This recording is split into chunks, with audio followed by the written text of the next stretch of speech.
Happy Pride Month, everyone! I know this is a little bit late, but I thought I'd celebrate everything LGBTQ+ by taking a brief look at the history of Transformers and pointing out some of the queerer moments in the franchise. Now, I'm not going to be going over every single little thing, and I definitely won't be getting into shipping. That's a topic for another video. Plus, I've already touched on that. See the card in the top right corner. No, this video is only going to be about official milestones in Transformers history that could be considered gay, trans, queer, or otherwise fit under that big rainbow umbrella. We're starting off this parade with G1. While there's certainly a lot of conjecture thrown around about who's gay in the original series, a lot of that is just theory and fan fiction. Like I said, this video is about the facts. And the fact is that in the French dub of the original Transformers movie, Starscream was actually female. C'était vraiment trop facile, Starscream. Beaucoup plus facile, très puissant Mégatron, que pour le véritable objectif, la base lunaire des Autobots. Tu es une imbécile, Starscream. Yes, that's right. It seems that Starscream was actually the first female seeker jet long before the likes of Slipstream and company. Mes très chers Decepticons, étant votre nouveau chef, qui interrompt mon couronnement? In fact, Starscream wasn't the only Decepticon to be gender swapped in the French dub of the movie. Shrapnel, the leader of the Insecticons, was also made to be a female, for some reason. Or, as Kickback refers to her as, Mademoiselle Shrapnel. C'est délicieux, hein, Mademoiselle Shrapnel? Oui, mais ça me reste un peu sur les électrons. Aww, she sounds so cute! I love female Shrapnel. Or can we call her She-Rapnel? Now, I have no idea why they chose to make Starscream and Shrapnel girls in the French dub of the movie, especially when, apparently in the French dub of the cartoon, they retained their original gender. Apparently, it might have had something to do with the French dub of the movie being done by a different production company than the one who dubbed the cartoon. But it is interesting to consider that this might actually make these two the first genderqueer Transformers in history. Continuing with G1, in the Japanese series, Master Force, we have the character Overlord, who actually has two Godmasters, husband and wife, Giga and Mega. So one could consider Overlord to be both male and female, or perhaps two spirits, or something like that. On to Beast Wars, where we have some more gender nonconformity when it comes to the Maximals and Predacons, and scanning their beast modes that don't match their robot mode genders. Tigatron, Waspinator, and Inferno are all male robots, but their beast modes are actually female. So they literally change genders whenever they transform. Does this make them bi-gender? Gender fluid? I'll leave it up to you to decide. But while we're on Beast Wars, of course I cannot neglect to mention that in the Japanese dub, they actually made Airazor a guy. So when she, or rather he, started to get romantic with Tigatron, they became what is considered to be one of the first gay relationships in Transformers history.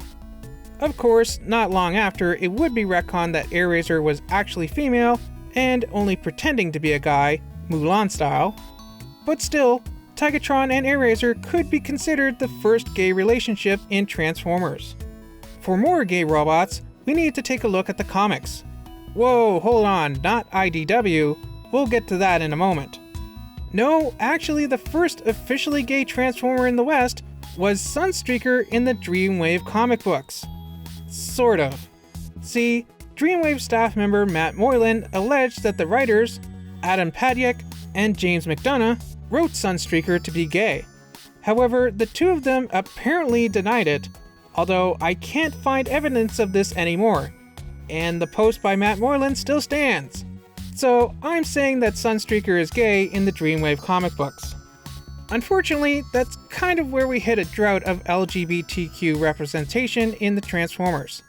The only sparkle of gayness that I can think of is in the Energon cartoon, where after Tidal Wave was transformed into Mirage, he was apparently very much in love with Galvatron. However, this was mostly only in the Japanese version of the show. with the English version censoring a lot of Mirage's love for his commander. There was also a difference in the Japanese and English versions of the character known as Nitro Convoy or Override, depending on which side of the ocean you're on. In the Japanese version, Galaxy Force Nitro Convoy is a guy, leader and racing champion of the planet Speedia, who Hotshot, or Excellion as he was known in Japan, challenges to a race to win the all-important Cyber Planet Key, or Force Chip. However, in the English version of the show, Cybertron Override is still the leader and racing champ of the planet Velocitron, but now she's a girl. Cartoon Network wanted more female presence in the show, so Hasbro took a look at the cast and decided that Nitro Convoy would be the one to transition, giving us Override. And it wouldn't just be the English dub that would mess with their genders. In the Hungarian dub, apparently Override is both male and female. And in the French dub, oh those French, Override is female, but she is actually voiced by a man. So make of that what you will. Is Override transgender? Is she gender fluid? Is she non-binary? Years later, we would start to get our first inklings of truly gay characters in Transformers in North America. First, we have the character Knockout, who definitely acts a little flamboyant, but it wouldn't be confirmed until just this year, in a Valentine's Day posting by Hasbro, that yes, Knockout from Transformers Prime is actually gay. And so is his partner Breakdown. Although, this is a slight retcon after his IDW counterpart showed up in the comic books and was confirmed to be out with his buddy Breakdown. So it's kind of up to you to determine which came first. Likewise, in Prime's sister series, Rescue Bots, we have the character Blades, who also acts very much like a stereotypical gay, and is actually played by a gay voice actor, at least in the original Rescue Bots series. And it was confirmed to me by one of the animators working on Rescue Bots Academy that Blades' animation was inspired by a famous drag queen. And I'll give you one guess who. So while he may not totally be 100% confirmed to be gay, I'm counting Blades as one of the first truly gay characters in Transformers. After that, we have Cyberverse, which is easily one of the most inclusive Transformers cartoons yet. We have Acid Storm, who presents themselves as both male and female at times. We also have Alpha Strike, who's obviously meant to be Strika from Beast Machines, but Hasbro lost the trademark to her name, so now we have to call her Alpha Strike. But anyways, we see her here with Skywarp, who in this series is female, whereas in every other series up until now, they've been male. Although they don't actually confirm that they're a lesbian relationship. I mean, come on. If that's not love, I don't know what is. At least for Decepticons, that's love. And of course, we have the most LGBTQIP2SAA Transformers media around, the IDW comic books, where there are literally so many non-cis and non-straight characters and couples that I can't even name them all.